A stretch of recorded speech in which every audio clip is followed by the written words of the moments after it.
Epic movies bring you venom 2018। Film की शुरुआत में हमें एक फाउंडेशन दिखाया जाता है जो एक खतरनाक एक्सपेरिमेंट कर रही है और उसने एक स्पेसशिप को अंतरिक्ष में भेजा होता है ताकि 4 पैरासाइट्स को अंतरिक्ष से धरती पर लाया जा सके। लेकिन कुछ ही वक्त में उस फाउंडेशन को ये खबर मिलती है कि वो स्पेसशिप वापसी के दौरान क्रैश हो गई है। अब तक ये बात साफ नहीं हो पाई है कि उन 4 पैरासाइट्स में से कोई भी जीवित है या नहीं। इसके तुरंत बाद पुलिस को उस एरिया में भेजा जाता है जो वहां जाकर घटनास्थल की जांच शुरू कर देती है। जैसे ही पुलिस वहां पहुंचती है तभी उन्हीं पैरासाइट्स में से एक बाहर निकलता है और एक आदमी के शरीर में जाकर समा जाता है। अब वो पैरासाइट उसे अपना होस्ट बना लेता है। उसी वक्त कुछ लोग एक घायल इंसान को एम्बुलेंस में बैठाकर अस्पताल ले जा रहे होते हैं। उसी गाड़ी में एक महिला भी होती है जिसका व्यवहार थोड़ा अजीब लग रहा होता है। असल में वही महिला उस पैरासाइट का शिकार बन चुकी होती है। वो औरत अचानक एम्बुलेंस से बाहर कूद जाती है और भागते हुए उस फाउंडेशन की तरफ निकलने लगती है जहां उस फाउंडेशन का हेडक्वार्टर था जिसने ये स्पेस मिशन भेजा था।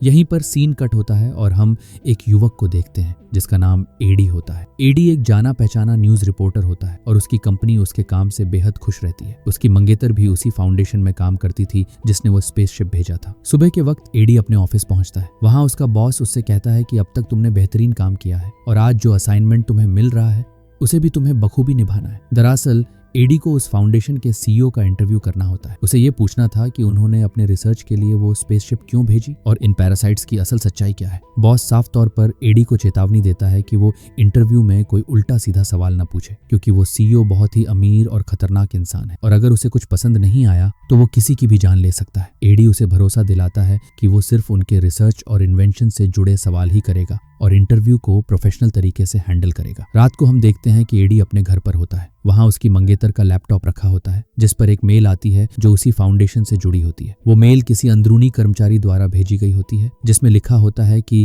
ये संस्था बिल्कुल भी सही नहीं है। ये मासूम लोगों की जिंदगियों से खेल रही है और जल्दी ही तुम्हें भी उनके प्लान का हिस्सा बना दिया जाएगा। उस मेल में उनके एक्सपेरिमेंट्स की सारी डिटेल्स होती हैं कि पैरासाइट्स कहाँ से लाए गए, उन पर क्या रिसर्च हो रही है और कैसे इंसानों को गिनी पिग बनाकर इस्तेमाल किया जा रहा है। जब एडी को यह सब पता चलता है तो उसे लगता है कि अब उसके पास एक जबरदस्त मौका है क्योंकि अगली सुबह उसी सीईओ के साथ उसका इंटरव्यू है और अगर वो चाहे तो सारी सच्चाई दुनिया के सामने ला सकता है, चाहे उसके बॉस ने मना ही क्यों न किया हो। उसे यकीन होता है कि ये एक बड़ी और धमाकेदार खबर बन सकती है। इसके बाद हम देखते हैं कि वही सीईओ बेहद निर्दयी किस्म का इंसान होता है। उससे हर कोई डरता है और वही इस फिल्म का असली विलेन भी होता है। अब एडी का इंटरव्यू का टाइम आ चुका होता है और वो उस सीईओ के पास पहुंचता है। इंटरव्यू शुरू होता है और शुरुआत में एडी उससे नॉर्मल सवाल करता है जैसे कि आपने स्पेस में अब तक कौन कौन से रिसर्च किए हैं। फाउंडेशन का मालिक इन सवालों से बहुत खुश होता है और अच्छे से जवाब भी देता है। लेकिन अचानक एडी अपना रुख बदलता है और पूछ बैठता है कि क्या आप इंसानों को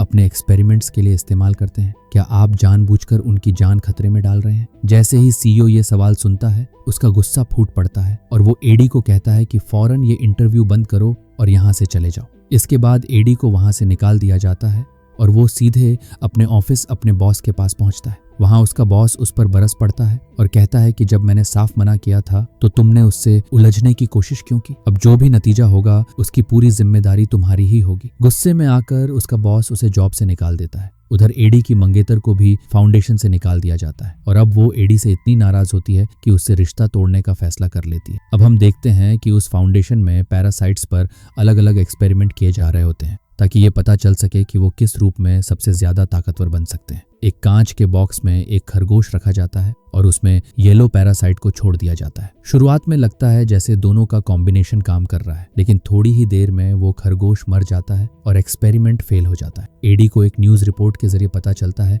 कि अब वो फाउंडेशन का मालिक एक और स्पेसशिप भेजने की तैयारी कर रहा है। एडी समझ जाता है कि अगर ऐसा हुआ तो और भी मासूम लोगों की जानें जाएंगी। रास्ते में उसकी मुलाकात एक महिला से होती है जो उससे कहती है कि एक अखबार खरीद लो। एडी उससे पेपर लेता है और फिर एक स्टोर में चला जाता है। उसी दौरान एक चोर स्टोर में घुस आता है और लूटपाट करने लगता है लेकिन एडी कुछ कहे बिना चुपचाप अपना सामान उठाकर बाहर निकल जाता है। दूसरी तरफ फाउंडेशन की लैब में हम देखते हैं कि मालिक और एक चश्मा पहने महिला वर्कर इंसानों पर एक्सपेरिमेंट कर रहे होते हैं लेकिन वो पैरासाइट इंसान की बॉडी के साथ तालमेल नहीं बना पाता और उसकी मौत हो जाती है। वो महिला ये सब देखकर डर जाती है और वहां से भागकर एडी के पास पहुंचती है। वो उसे बताती है कि फाउंडेशन में क्या क्या गलत हो रहा है और उससे मदद मांगती है। एडी उसे बताता है कि उसने अब ये सब छोड़ दिया है और किसी से लड़ाई नहीं चाहता। वो लड़की कहती है कि तुम्हें समझना होगा, वो आदमी बेहद खतरनाक है। वो इस दुनिया में रहना ही नहीं चाहता क्योंकि उसे यकीन है कि ये दुनिया जल्दी खत्म हो जाएगी। इसीलिए वो स्पेस में जिंदगी बसाने की तैयारी कर रहा है और उन्हीं 4 पैरासाइट्स को मंगवाया गया है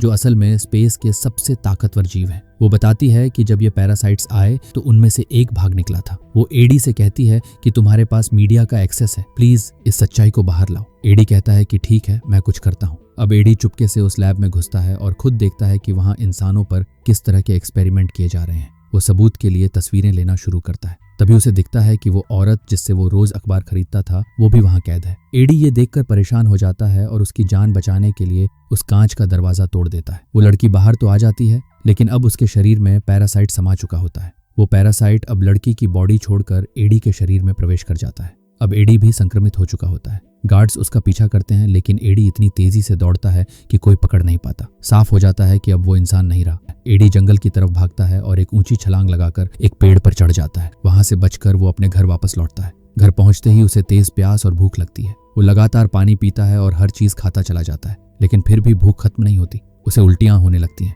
उसके बाद एडी एक होटल में अपनी एक्स मंगेतर से मिलने जाता है जहां उसकी मंगेतर का फ्रेंड भी होता है। वहां एडी अजीब सा बर्ताव करता है और सबके टेबल से खाना खाने लगता है। फिर वो कहता है, ये सब मरे हुए मांस हैं, इससे ताकत नहीं मिल रही, मुझे जिंदा चीजें चाहिए खाने के लिए। उसकी नजर एक्वेरियम में रखे केकड़ों पर जाती है और वो उन्हें खाना शुरू कर देता है। असल में अब एडी की बॉडी में पूरी तरह से वेनम समा चुका होता है, उन 4 पैरासाइट्स में सबसे ज्यादा खतरनाक और ताकतवर। लेकिन एडी की मंगेतर और उसका दोस्त अभी तक इस बात को नहीं समझ पाते और वो एडी को स्कैनिंग के लिए हॉस्पिटल ले जाते हैं। स्कैन के बाद डॉक्टर एडी को घर भेज देते हैं और कहते हैं कि जैसे ही रिपोर्ट आएगी हम जानकारी दे देंगे। अब सीन फाउंडेशन के अंदर दिखाया जाता है जहां कंपनी के मालिक को ये पता चल जाता है कि उसकी वही चश्मा पहने वाली लड़की जो वहां काम करती थी एडी को अंदर की सारी जानकारियां दे रही थी। इस बात से मालिक बहुत गुस्से में आ जाता है और वो उस लड़की पर भी एक पैरासाइट छोड़ देता है। दूसरी तरफ हम देखते हैं कि एडी अब अपने घर पर काफी गुस्से में होता है। उसका पड़ोसी उसे उकसाने की कोशिश करता है लेकिन एडी खुद को शांत रखने की कोशिश करता है। अब एडी पहले से कहीं ज्यादा ताकतवर हो चुका होता है। फिर भी फाउंडेशन के गार्ड्स उसका पीछा नहीं छोड़ते। एडी वहां से बाइक उठाकर भाग जाता है और उसकी स्पीड इतनी तेज होती है कि सब चौंक जाते हैं। और उसकी तेज स्पीड और सब कुछ ये फुटेजेस वो ओनर भी देख रहा होता है। तो वो अपने लोगों से कहने लगता है कि देखा, मेरे डिस्कवर किए गए पैरासाइट ने कितनी तरक्की कर ली है। मालिक उसके पीछे और गार्ड्स भेज देता है। भागते हुए एडी एक ऊंची जंप लगाता है लेकिन बाइक से गिर जाता है जिससे उसकी हड्डियां टूट जाती हैं। लेकिन वेनम उसे प्रोटेक्ट करता है और वह से भागकर पानी में कूद जाता है और समुद्र के किनारे चला जाता है। उसी वक्त वेनम उसकी बॉडी से बाहर आ जाता है। एडी उससे पूछता है, तुम मेरी बॉडी में क्यों आए? और हैरान कर देने वाली बात यह होती है कि अब दोनों आपस में बात कर सकते हैं। वेनम बताता है कि उसका असली घर स्पेस में है, वहीं से उसे धरती पर लाया गया था। और जब उसे एडी का शरीर मिला तब उसे महसूस हुआ कि एडी एक बेहतरीन होस्ट हो सकता है। अब वो बस यही चाहता है कि एडी उसे उसके घर वापस भेज दे। अब एडी के पास वो सारे सबूत होते हैं जो उसने फाउंडेशन के अंदर देखे थे और कैमरे में रिकॉर्ड किए थे। वो अपनी पुरानी कंपनी पहुंचता है ताकि इन सबूतों को सबके सामने रख सके लेकिन वहां उसका पुराना साथी उसे अंदर जाने नहीं देता। तभी वेनम कहता है, मैं हूं ना, मैं तुम्हें ऊपर पहुंचा देता हूं। और फिर एडी और वेनम दोनों मिलकर ऊपरी मंजिल पर पहुंचते हैं और खिड़की तोड़कर सीधे बॉस के ऑफिस में घुसते हैं। एडी वहां एक नोट छोड़ता है और सारे सबूत रख देता है लेकिन तभी फाउंडेशन के गार्ड्स वहां पहुंच जाते हैं और एडी पर हमला कर देते हैं। वो उस पर गोली चलाने की कोशिश करते हैं। तभी वेनम बाहर आकर एडी को बचा लेता है। वो सारे गार्ड्स को हरा देता है और एक को खाने ही वाला होता है कि तभी एडी की मंगेतर वहां पहुंच जाती है जो पहले ही उससे ब्रेकअप कर चुकी थी। एडी दोबारा इंसानी रूप में वापस आ जाता है और उससे पूछता है, तुम यहाँ कैसे आ गई? वो लड़की कहती है, तुम्हारा इलाज चल रहा है तो फिर यहाँ क्यों आए हो? चलो मेरे साथ, इससे पहले कि कुछ और हो। इसके बाद वो लोग हॉस्पिटल पहुंचते हैं और उसका दोस्त दोबारा एडी का स्कैन करता है। इस बार वो सफल हो जाते हैं वेनम को एडी की बॉडी से अलग करने में। एडी खुद को काफी हल्का महसूस करता है और वेनम से कहता है, मैं भी नहीं चाहता था कि तुम मेरी बॉडी में रहो। लेकिन तभी फाउंडेशन के लोग एडी को फिर से किडनैप कर लेते हैं और उसे सीधे कंपनी के मालिक के सामने ले जाते हैं। मालिक एडी से कहता है, क्या तुम्हें पता है कि वो पैरासाइट कहाँ से आए थे? वो एक बहुत बड़े स्पेसशिप से आए थे जो हमारी धरती को नष्ट करने के मकसद से भेजा गया था। उस स्पेसशिप के अंदर लाखों पैरासाइट्स थे और अगर वो सभी बाहर आ गए तो पूरी मानवता खत्म हो जाएगी। लेकिन हमने उनमें से कुछ को पकड़ लिया था और उन पर एक्सपेरिमेंट किए। तुम्हारे शरीर में जो पैरासाइट था वो भी उन्हीं में से एक था और अब मैं उस स्पेसशिप को एक्टिवेट करने वाला हूं ताकि सभी पैरासाइट्स आजाद हो जाएं और इस धरती पर राज कर सकें। दरअसल वो मालिक भी एक पैरासाइट्स बन चुका था। एडी ये सब सुनकर घबरा जाता है लेकिन उसी वक्त जोरदार धमाका होता है। असल में वेनम वापस एडी के शरीर में आ चुका होता है और इस बार वो बेहद गुस्से में होता है। वो सारे गार्ड्स को खत्म कर देता है और कंपनी के मालिक का पीछा करता है। फिर एक जबरदस्त लड़ाई होती है वेनम और उस मालिक के बीच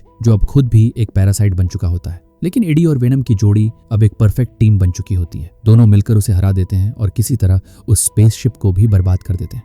सब खत्म होने के बाद एडी वापस अपनी सामान्य जिंदगी में लौट आता है लेकिन अब भी वेनम उसकी बॉडी में मौजूद होता है। अब दोनों अच्छे दोस्त बन चुके होते हैं और अगर अब कोई भी एडी को तंग करता है या उससे बुरा व्यवहार करता है तो वेनम अंदर से धीरे से पूछता है, क्या इसे खा लूं? और एडी मुस्कुराते हुए जवाब देता है, नहीं नहीं, अब हम नॉर्मल लाइफ जी रहे हैं, किसी को नहीं खाना।